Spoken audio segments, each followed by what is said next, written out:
Shalom, selamat pagi Bapak, Ibu, dan saudara-saudari serta anak-anakku yang terkasih dalam Kristus Yesus.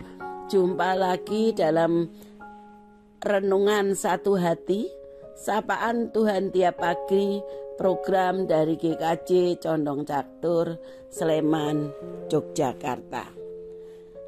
Hari ini Jumat 21 Juli tahun 2023, kita akan mengawalinya dengan duduk di seputaran firman Tuhan. Untuk itu sebelumnya marilah kita berdoa, minta pimpinan Roh Kudus agar menolong kita. Bapa Surgawi, Allah kami dalam Kristus Yesus, Bapa kami memanggil Engkau. Terpujilah namamu Tuhan, karena Engkau sudah memberikan kami kehidupan sampai saat ini. Dan pagi ini kami boleh bangun sebagaimana adanya kami saat ini, yaitu dalam keadaan sehat dan penuh sukacita, tidak kurang suatu apapun. Dan saat ini Tuhan, kami akan duduk di seputaran firman-Mu untuk mengawali hari kami, supaya kami bisa mengerti apa yang harus kami lakukan seturut dengan kehendak Tuhan. Untuk itu Tuhan, berfirmanlah kepada kami supaya kami boleh merenungkannya, dan berikanlah Roh Kudus-Mu untuk menolong setiap kami untuk bisa mengerti dengan hikmat yang berasal dari Engkau. Mohon pengampunan untuk setiap dosa kesalahan kami.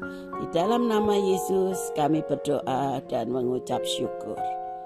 Amin. Bapak, Ibu, dan saudara-saudari yang terkasih dalam Kristus Yesus, subtema hari ini adalah ujian ketaatan dan didasarkan pada firman Tuhan, yaitu dari kitab Perjanjian Lama, kitab Ayub pasal 23 ayat 10 sampai 12, kitab Ayub pasal 23 ayat 10 sampai 12, yang akan dibantu oleh anak terkasih Lasko, anak sekolah minggu dari GKJ Condong Catur, Sleman, Yogyakarta. Untuk anak kekasih dipersilahkan. Bacaan firman Tuhan pagi ini terambil dari Ayub 23 ayat 10 sampai 12 yang demikian. Karena ia tahu jalan hidupku, seandainya ia menguji aku akan timbul seperti emas. Kakiku tetap mengikuti jejaknya, aku menuruti jalannya dan tidak menyimpang. Perintah dari bibirnya tidak kulanggar, dalam sanubariku kusimpan ucapan mulutnya. Demikian firman Tuhan. Terima kasih pada anak terkasih Lasko yang sudah membacakan firman Tuhan untuk kita semua. Terpujilah nama Tuhan di dalam kehidupan anak Lasko, dan diberkatinya semua kegiatan, bahkan juga kehidupan anak terkasih bersama dengan keluarga, terutama kedua orang tua. Ujian ketaatan ini ditulis oleh Pramudya yang mengatakan demikian.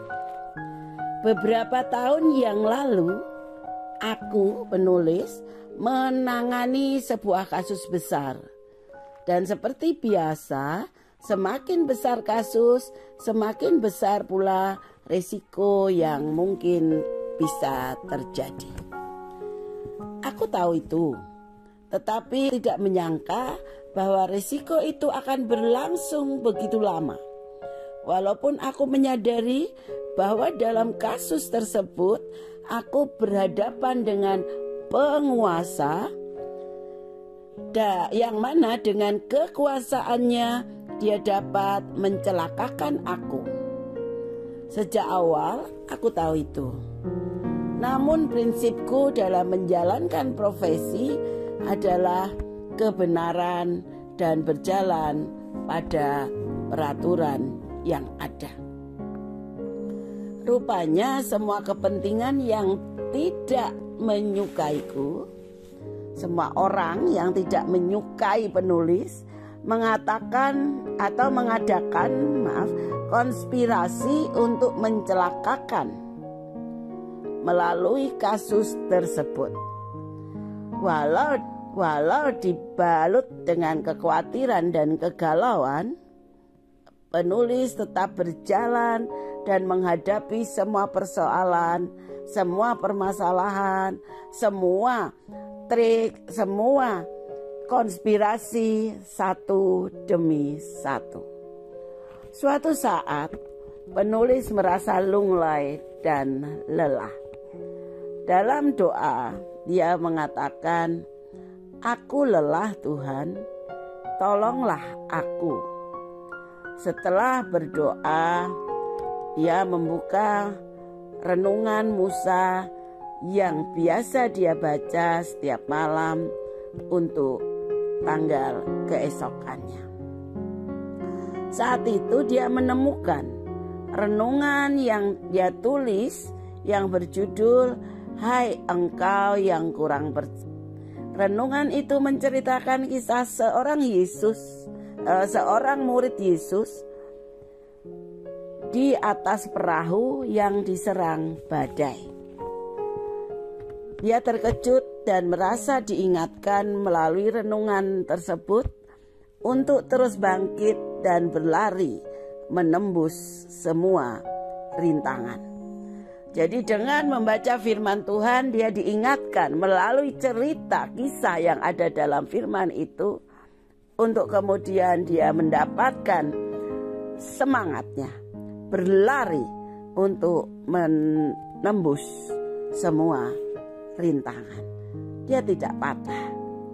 Walaupun dia lelah, walaupun dia lemah, tetapi dengan firman Tuhan yang dia baca tiap malam, dan malam itu dia baca untuk yang keesokan harinya, penulis mendapatkan semangatnya kembali untuk tetap melanjutkan kegiatannya, kasusnya dalam kebenaran dan peraturan yang ada. Dan bacaan kita hari ini, kitab Ayub tadi, kita belajar tentang bagaimana Ayub begitu taat sehingga iblis meminta izin Tuhan untuk menguji ketaatan Ayub. Dan melalui beberapa peristiwa yang menyakitkan, menyedihkan, dan seolah-olah meruntuhkan kehidupan Ayub. Ayub kehilangan anak dan kekayaannya, bahkan kesehatannya pun mulai memburuk. Hantaman peristiwa itu membuat Ayub mengeluh mengapa mengapa semuanya ini harus terjadi, katanya. Tapi Ayub tetap taat. Walaupun dia mengeluh karena dia keletihan, karena dia kesakitan, tetapi Ayub tetap taat. Dan ketaatan Ayub membuat iblis berpaling dan menyerah kalah. Tuhan tidak membiarkan Ayub jatuh lebih dalam, dan Tuhan memulihkan semuanya. Maukah setiap kita tetap taat kepada Tuhan walaupun menghadapi badai kehidupan yang seringkali atau kadang-kadang seolah-olah kehidupan akan berakhir? Maukah kita tetap taat supaya Allah memenangkan kita dan memulihkan kita kembali?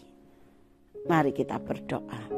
Terima kasih Tuhan Allah, ajar kepada setiap kami untuk selalu taat kepada kehendak-Mu, dan tolonglah kami dengan kekuatan hikmat dari Roh Kudus untuk kami bisa melakukan apa yang Tuhan mau.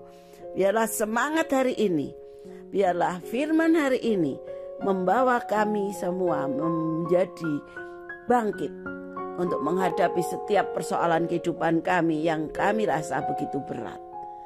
Namun kami tetap berada dalam ketaatan kepada Engkau, supaya kebenaran dan ketaatan kami boleh membuat Engkau memenangkan kami dan juga akan memulihkan setiap keadaan. Terima kasih Tuhan Yesus. Hari ini kami berdoa dan mengucap syukur karena kami tahu kami punya Engkau, Allah yang menolong kami. Terpujilah nama-Mu. Di dalam nama Yesus kami berdoa dan mengucap syukur. Amin. Selamat pagi Bapak, Ibu, dan saudara-saudara sekalian. Mari kita lanjutkan ketaatan kita kepada Allah dan kita terus maju menghadapi persoalan apapun dalam hidup ini. Amin.